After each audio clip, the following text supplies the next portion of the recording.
Hello YouTube, this is Necrostevo and you're watching my 41st narrated Wi-Fi battle. We're getting close to getting over the hill here. I hope you all are enjoying my content. This is yet another match I had with one of the other Pokemon League goers here at the university. This was against Rial, and it was kind of just a random match. I brought a bunch of random things to go up against him, so let's get started. He starts out with Ferrothorn and I start off with my wonderful Choice Banded Arcanine. I'm really liking this as a lead, because it can outspeed into a KO almost a lot of the common leads with extreme speed, and if they do decide to switch into their water resist, normally I can outspeed it into a KO with Flare Blitz, as you see him switching into Rotom Wash form right here.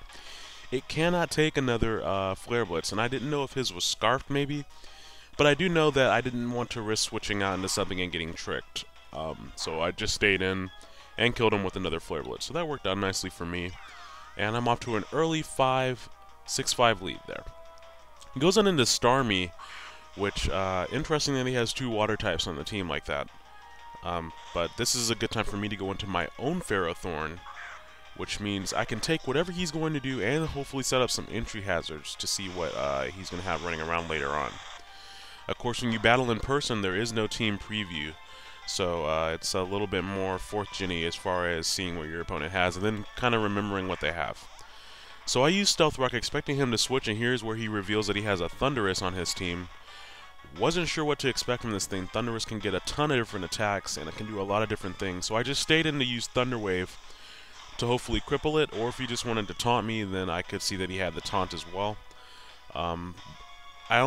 I think the only thing he could have that would kill me is Hidden Power Fire, and it was unlikely that he would have that, but I'm able to Thunder Wave it, which is good, because that Focus Blast does not kill me, and now I'm going to swap out to something that would resist the Focus Blast, or, you know, if you wanted to go randomly for another move. But he does go for Focus Blast again, he misses, but that was going to be quad resisted, so it would not have done much.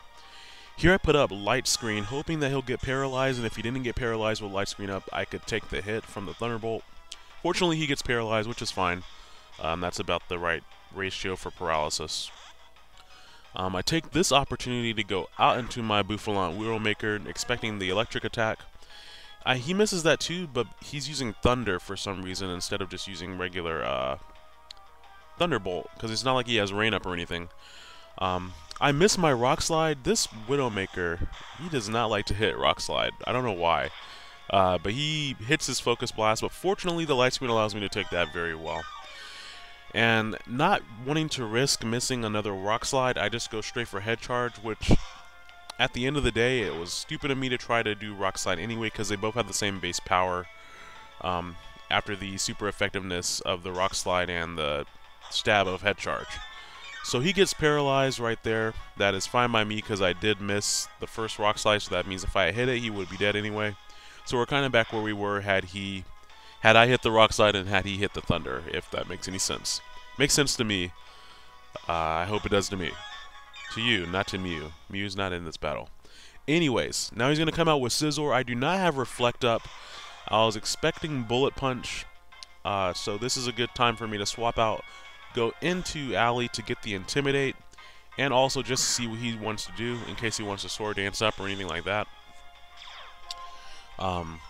And he does end up going 4 Swords Dance, so now he's only at +1 instead of +2, so that was a decent prediction on my part.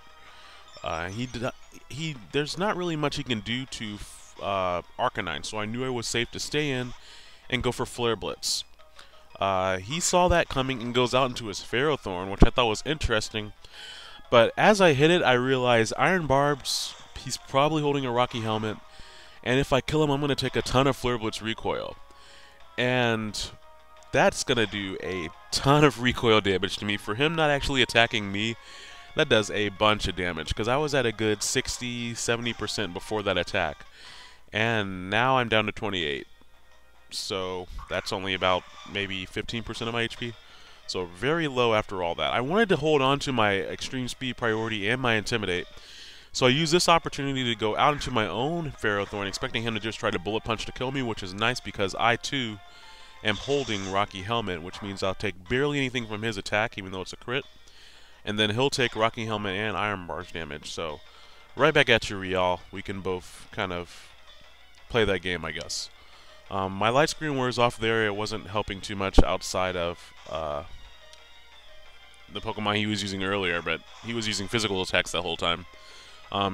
It's unfortunate that it wore off right when he switched into Starmie, but I also went for the paralysis on the Scizor in case he stayed in trying to KO me with something. So I'm able to hit Starmie, so that works out. He switches out Starmie, which means a natural cure cures it immediately, and he brings out a Machamp. I didn't really need Ferrothorn anymore, so I just stayed in and went for Power Whip, and I get to hit Machamp. So that worked out pretty nicely for me. I knew Starmie would still outspeed after the paralysis, but I didn't really want anything to come in on that attack, and I could always come in and just probably one-hit KO it after damage with any attack I had running. So expecting the fighting type attack, I bring back out my Xatu. He goes for Fire Punch though, so there's that. Good prediction on his part to use something like that instead of the obvious Dynamic Punch. And I set up Reflect so that I can take whatever he wants to do, and he goes for Thunder Punch, which is good because Reflect allows me to take that. My only attacking move on Xatu is Nightshade, so I know I can't finish it off with that, and I go back out into my Ferrothorn again with the Reflect up to resist the Thunder Punch and make him take more recoil. And that almost kills him.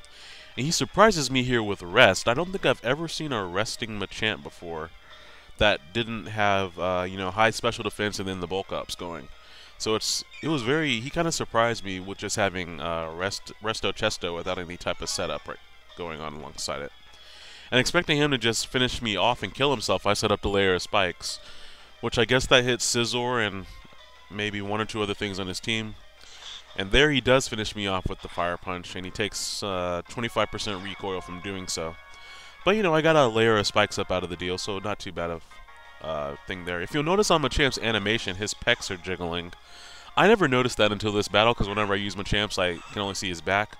So, jiggly pecs Machamp. Interesting.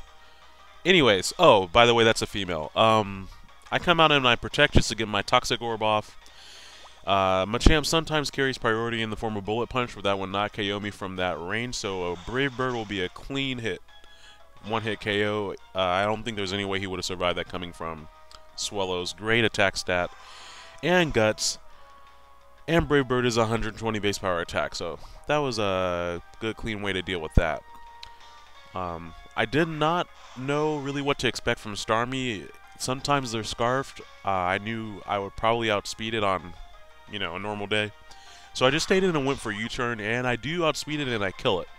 So happy day on that right there. Starmie can be very annoying to deal with, but I didn't have to do too much with it right there.